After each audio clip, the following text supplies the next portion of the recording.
170,000 people across platforms, plus the other ones that I haven't mentioned. So I was looking at the different rugby players, who that lines up with. So Maro Itoje, I'm thinking he's got more than Maro.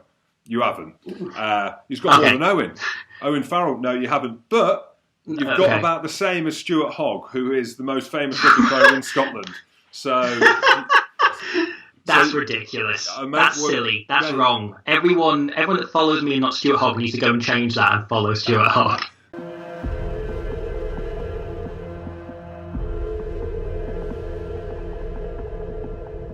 So today I'm going to chat to a guy called Robbie Owen. Now, for the masses out there, you've probably heard of him. He owns a platform and runs a platform called Squidge Rugby. Massive following on YouTube.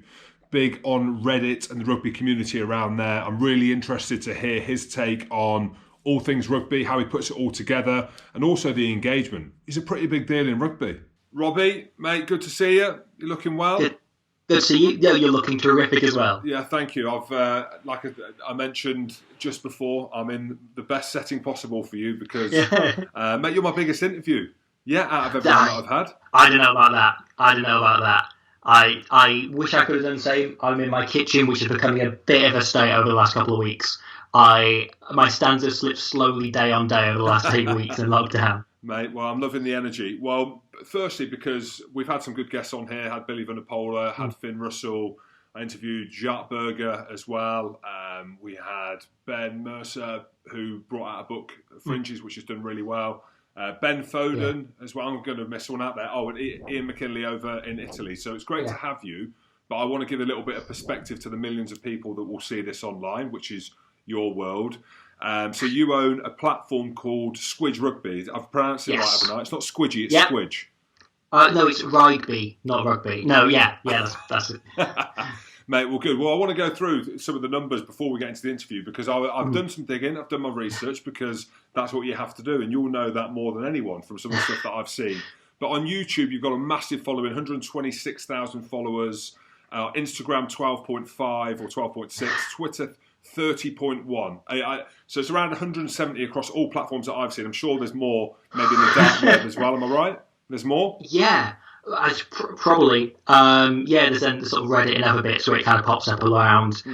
Yeah, it's all over. It's a lot. It's more people than I can picture in a room, so it's quite hard to work out how many that is. But it's weird because that's exactly how I do it. So I've now got up to 64,000 on Twitter, so I'm loving it. So I'm thinking that's actually a stadium worth of people. Yeah. So, but it is weird when you look at that. 170,000 people across platforms, plus the other ones that I haven't mentioned. So I was looking at the different rugby players, who that lines up with. So Maro Itoje, I'm thinking he's got more than Maro. You haven't. He's got more than Owen. Owen Farrell, no, you haven't. But you've got about the same as Stuart Hogg, who is the most famous rugby player in Scotland. So that's ridiculous. That's silly. That's wrong. Everyone that follows me and not Stuart Hogg needs to go and change that and follow Stuart Hogg. They don't, because you give some great insight. We'll get into that, but just talk to me because you look like you've been around the block a bit. You've played a bit of rugby. Just talk to me about your relationship with the game and how you are, I suppose, where you are now. Yeah, so I grew up in Nottingham, but to a extremely Welsh parentage. So my dad very much forced rugby on me and my brother from a very early age. It was kind of, we were forced to sit there and go to those kind of Friday night internationals even before I sort of cared. And it was slowly over the course of kind of 2 Welsh Grand Slams in the noughties that I properly clicked with it, and I properly fell in love with it and started going to watch Ospreys and sort of got to the point where I was watching all rugby I could find, and I was watching kind of dodgy YouTube links of Russia playing whoever in, the qualifying for 2011 and all of this, and I became properly obsessive over the course of that kind of lead in when I was about 13, 14, right through to kind of where I am now. So I played a bit. I wasn't very good because I am not a big man. I am sort of the size and build of an anemic meerkat, and yet I sort of just about got by. I still play a bit. I still play touch, or did before touching people became almost literally illegal. But yeah, so it's more out of love of rugby than actually being any good at it. What position were you then? Well, I know what position you were because I have done my research and I looked on your Patreon page as well. So how fast were you then? So a winger. So you mentioned size, and obviously George North, blame him because he's kind of changed the mould really in terms of how big wingers should be. But you're a winger, right? Yeah, I preferred fullback. I played most of rugby on the wing. I think mostly because, as you say, I wasn't that fast. I was just fast enough to get away with it, and I wasn't very good at tackling, which was a big problem. But I modelled myself on like a Chris Ashton style, running support lines, doing what you could. But as I say, I wasn't great. So you weren't quick, you couldn't tackle, but you loved it. You could see the game. That's it. Yeah. And I'd have moments. Again, the only thing I was good at was I ran quite good support lines. That was it. That was all I was. I almost feels good to big myself up because I wasn't even that particularly good at that. But I think because I'd watched enough rugby, I could roughly anticipate things. And even though in some ways, that's most useful if you're 10, but I was trying to do it from where I was. And I keep making the point I wasn't great. I've found my level in touch now. I think I'm better for the fact that I don't have to. It's easy to tackle in touch. I can manage that. I can manage this little dob. But yeah, that was selling myself as a player. Don't buy me. Sold. You're in. Just tell me how you build up to a level of getting 126,000 people follow your page and interested in what you do and the insight you give. Yeah, I'd always kind of felt there was a gap in the market then. I'd wonder why no one else was doing it. And I fell into a job I really didn't like, and I kind of spent my days there dreaming up what this channel would be. And then once I had that sold idea, like literally I quit on the first day I could, and I used what money I'd made to buy the new laptop and new editing software and so on to start the first video. And then from that, I'd written a few bits for a couple of, mostly Blood and Mud, and a few different kind of rugby blogs and so on. And again, I was quite active on bits of kind of Welsh Rugby Twitter and on Reddit. And I had not necessarily a following, but people that kind of liked and responded to what I said on there and kind of, I guess, varied my opinion to some small degree. And so it kind of began with that. And a couple of, like, Paul Williams following me on Twitter and Blood and Mud, and a couple of people who I've got following from their own stuff retweeted my first couple of videos. And so it kind of began there, and it kind of grew to having a few hundred people to a few thousand people watching. Then I did a video on Conor Murray that took off in quite a big way because it got shared on a few kind of Irish rugby follower groups. And I think it's kind of I've noted the Irish and South African groups seem the most interconnected. So if it gets to one club, they'll share it with another, and they kind of all spread around. Whereas I found myself England, Wales, and New Zealand, a lot of other rugby countries, it's less so. It kind of stay within everyone in one club will watch it, but that doesn't necessarily translate to everyone in other parts of the country watching it. And then from there, the other big thing was I made a video on Sam Warburton when he retired, and I remember going in to see the new Mission Impossible film the day it came out, or not the day it came out, the day I put the video up, and coming out the other side and having 200 Twitter notifications because Sam Warburton had tweeted about the video itself and he'd watched it. And that was kind of the other big point of actually once it hit that point and it been recognised by a player of Sam Warburton's calibre and recognition, suddenly it began to just snowball and build and build and build from there. And I almost didn't need to do any more work on kind of building a brand once it hit that point.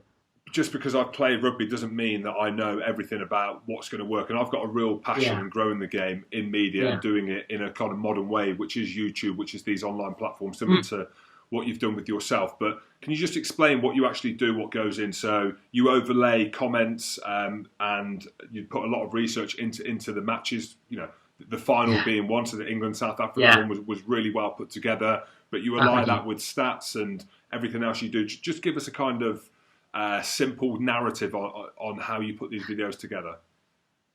Yeah, so generally if it is a video it's a kind of report on an individual match, I'll watch it 3 or 4 times, just so I've got kind of a feel for both having watched it live and try to kind of get the drama of it and enjoy it in the way everyone does. And then from there, I'll go through and sometimes I'll notice a pattern or something. I'll notice, this team's been doing this, or I've noticed it from watching them before. And I'll try and pick up on that and point it as much as I can. And then begin to just go back through and work out exactly what I can, everything I can from that game. And then from there, it becomes a case of just writing up my notes into a form that's hopefully readable and trying to make it easy enough to understand and hopefully entertaining, hopefully funny in some sort of way. So that it's worth people watching, it's worth people consuming, rather than it just being a huge deep dive into tactics, which I think there is a market for. But I think people want to be able to engage with it. Hopefully, that's my line of thinking. And then from there, once I've written it up, I record a voiceover for it, And then it gets into the kind of real graft of it, which is just sitting and editing and kind of going through and pulling the clips. And I have my notes beside me here, but I kind of make notes as I go through them. I'm like, okay, at 26 minutes, so knocks the ball on, or 27 minutes, their flank is stood on the wing or whatever. And try and use those, and also just skimming through and finding the clips. And that's kind of the real task of it, is when I say, oh, so and so had a great game, and I've then got to go and find a close up of them over the Brassfield games. That's the time consuming bit, but that's roughly the process. It goes from just researching and rewatching right through to me spending hours in the editing software, just kind of clicking and trying to find the right clips and line them up. So how long for a 20-minute video? So if you use that as a kind of barometer, how long will it take? How much work goes into it? Because you've got a day job as well, right? So you're putting out these videos that are getting huge engagement, they're getting good viewership, they're very well put together. The analysis that goes into it is very good. Do you know what I mean? In terms of your knowledge of the game. So how much goes into making a 20-minute video? I don't have a day job anymore. I quit to focus on this last year, which has been amazing. It's been a really cool thing to have done. But it's got me to a point in which, when I started, it was about 2 hours for every minute on screen, and I've managed to get that down to just below an hour for each minute. Sometimes, depending on what it is, I can do it quicker than that, or sometimes it'll be more time consuming. But it probably works about, on average, about 50 minutes for each minute you're seeing there in terms of editing and working through everything. So I can't even work that out. It's a long time. For a 20-minute video. Maths, yeah. But that's great. The fact that you, I think what I read is that you still have a day job. It just shows that I'm maybe not up to date with everything. But no, I think that's me. I think I've got a few things I need to correct and update. But not anymore, thankfully. When you're using clips from the games and using the World Cup final, one of the most watched games in history, and you're putting that on your platform and getting huge following, getting huge interaction, being able to make a business out of it, how do you actually acquire them rights? So I think it's really interesting around the copyright side of things as well. I've had a few kind of conversations and run-ins, I think, as people are familiar with this, because I'm kind of reliant on fair use law and on the fact that in UK law and in most kind of countries where the stuff's going out, it's been the case that because what I'm doing is the legal term transformative, I'm doing something different. I'm not just putting up a version of this and I'm not taking away from their audience. I'm kind of relying on it falling on that. And I had a run-in with the Six Nations last year in which they felt this wasn't the case and they took it down. And it was really lovely, actually, because I had a few days in which I knew this was about to happen, and then the videos came down. And the response after that was so unanimous and so supportive that actually the Six Nations kind of went, I think, without being, to be entirely fair to them, like they then went and rewatched them and realised that actually what we're watching here isn't highlights, and they kind of, I think, had just seen someone else has put up a video about Wales Island and it's got loads of views, it must be the highlights. And when they went back and watched them, they then, by the following Monday morning, had kind of reversed everything, got everything back up, and were willing to kind of let them go and work with me, which is really nice. And I think wouldn't be possible in a lot of sports, but in rugby, people are plugged in and connected to the audience and to the market, and are willing to talk to fans. And most rugby administrators are actually rugby fans at heart, and that's kind of where it's come from. People aren't necessarily in it because it's usually profitable in the way basketball or football is. So I think I am relying on that and on people's goodwill almost, which isn't the most solid foundation for a business, but I never started this out intending for it to be a business. I started out as something I thought was cool and people would hopefully connect with and enjoy. And so you mentioned the relationship with the Six Nations then, but yes, a lot of that was off the back of the interaction of your fans or your followers understanding that potentially your page was going to get taken down, which happens. I mentioned the Michael Jordan documentary there. My page could potentially be taken down if they deem that there's a copyright issue there. So how did your followers engage with the Six Nations, and how did they raise their voice to be like, look, we need Robbie, if they know you as Robbie, or Squid, we need him up and running because this is how we consume content. So where was their interaction with the Six Nations and World Rugby? So there was a petition that started up and had like 1,000 signatures inside a couple of hours, which was amazing. I saw there was a long Reddit thread about the time of people posting the email, and there was about 100 people who had written emails to Six Nations, and they were posting the body of what they'd written, and they were largely the same thing of just, we don't think this, we love this stuff, we really like this stuff, and it doesn't necessarily impact on the people watching your official highlights or the people watching games live, and if anything, it probably adds to people's enjoyment of it. I don't mean to kind of blow my own trumpet in that, but it was, and then Twitter. I remember, yeah, I remember my brother sending me there was a Twitter post the Six Nations had put up that day of, it was something like, what do you think of Francis Chance's playing Italy in this warm up or whatever it was, and every single response to it was about my YouTube channel, which was, again, it was genuinely quite moving to see, to have gone from a place the previous day being scared that what I was doing for a living was now completely threatened and I wasn't going to continue doing, and this kind of body of work I'd built over 2 years was gone, to suddenly being like, oh, actually there's this support behind it, and it really spoke to people, and people really responded to it. So yeah, it was a really lovely day in the end, and yeah, as I say, thankfully they looked at it and they reassessed it and they were willing to work for me. Rugby can sometimes be quite hard to consume. So if you use YouTube as your platform, and then I try and dig even deeper, I found the other kind of big following and the big followership, and it's on Reddit, isn't it? So it's the subreddit rugby community. Yeah, I think I kind of fell into it through a friend of mine. On the night I ended up the drunkest I've ever been, he made me make a Reddit account at 2 a.m. And I remember waking up with it open on my laptop the following day and joining the Rugby Union subreddit, so it kind of happened accidentally. But from there, I very quickly discovered that it was such an open and warm community, and it was people who genuinely just loved rugby.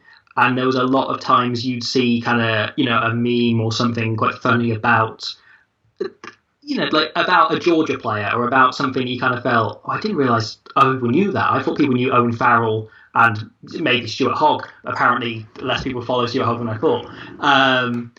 But yeah, so it was quite nice to fall into that. See, there is this kind of rugby nerdery out there as well, and it kind of stemmed from that. So I know at the minute they're doing a lot of rewatching old games, they're organising, and there's always kind of clips of obscure, like Italy scoring some try in 86 or whatever. And you're like, that's a really nice try. The one I looked at was Italy scoring 3 tries against Scotland in 2007 within 6 minutes. Yeah, we won't talk about that. Yeah. Probably more difficult for you, yeah. So yeah, there's always bits like that going up, and it's a really nice and warm community who are people who just genuinely do love rugby, and I've made genuine friends I've met outside of that through it, who I've spoken to and kind of know fairly well through just having conversations about Merab Sherakadze or Dan Fish or whatever on there. Because it is very different in terms of rugby, and rugby.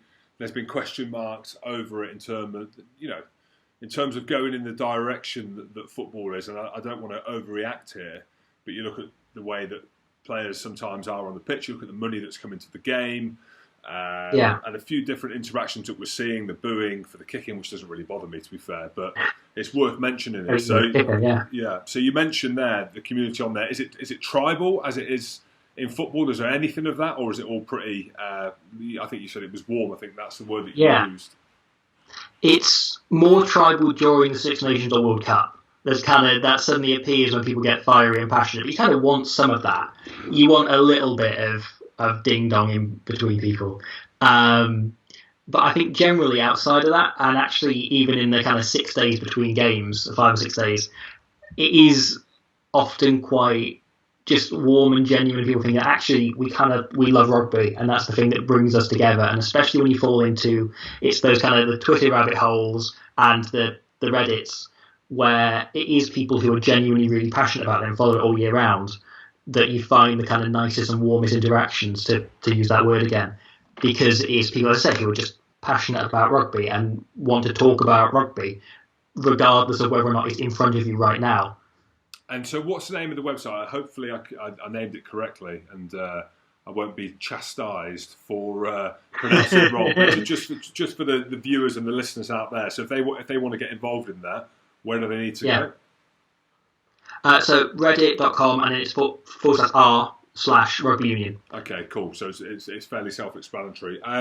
A couple of other things I wanted to talk to you about. So, being in the position that you're in, and I find this really interesting actually, because I found myself on one side of this and then the other side. So, being a player, I didn't really like the media. There'd be a few reasons around that.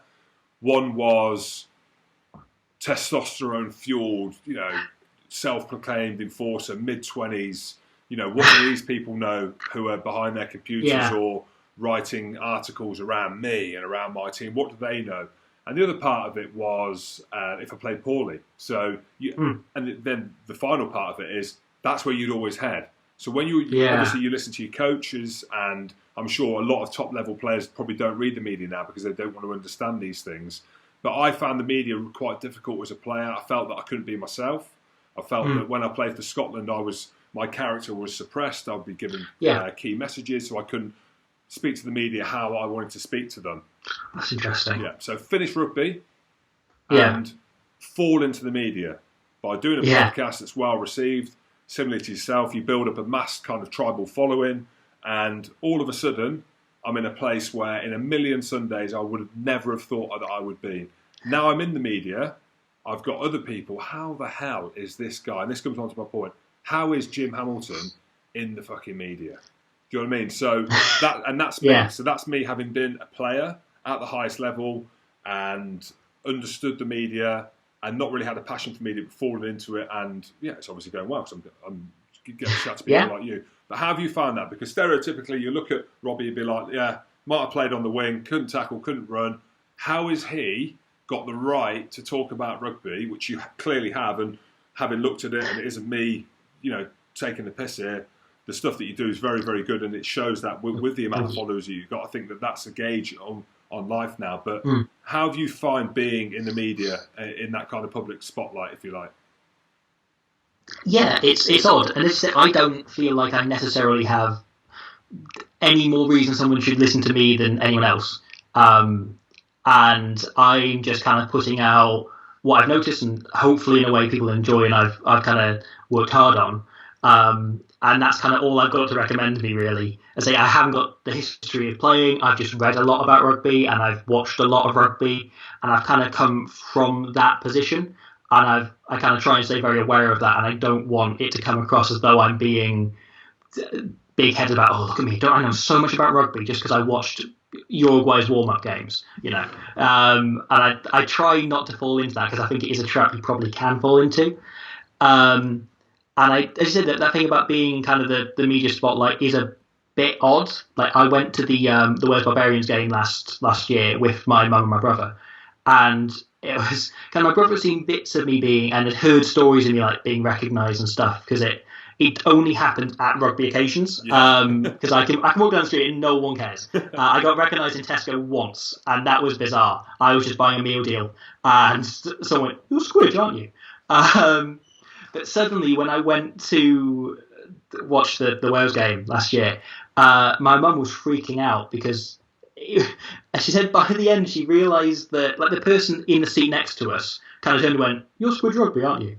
And it was odd, but she said by the end she'd worked out she could spot a mile off who was going to recognise me because it was sort of males under 30 of a kind of, you could kind of look at them and go, oh, that's his audience. And I have kind of realised, I guess I know who those, where is 127,000 people are, and I can often spot them a way off. Well, mate, Robbie, I appreciate that. I could chat to you for longer, of course. But, mate, loving your work. If you want to plug your channels, not that you need to, but if you want to get 3 or 4 more followers, where can people find you? So your YouTube page and then Instagram and Twitter.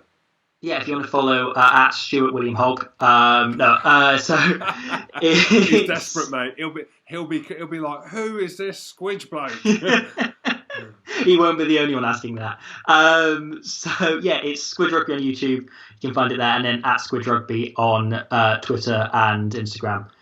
Quite self-explanatory there. Mate, brilliant. We'll keep doing your thing, mate. Seriously, loving your work and really enjoyed chatting to you today, mate, on the lockdown. And hopefully we'll see more of you as and when the season gets back up. Yes. But, yeah, I know you're watching the New Zealand games as well, but I mean in the UK and Ireland. Desperate. Yeah. Oh, absolutely. No, likewise. Thank you for having me. Cheers, Robbie. Thanks very much, buddy.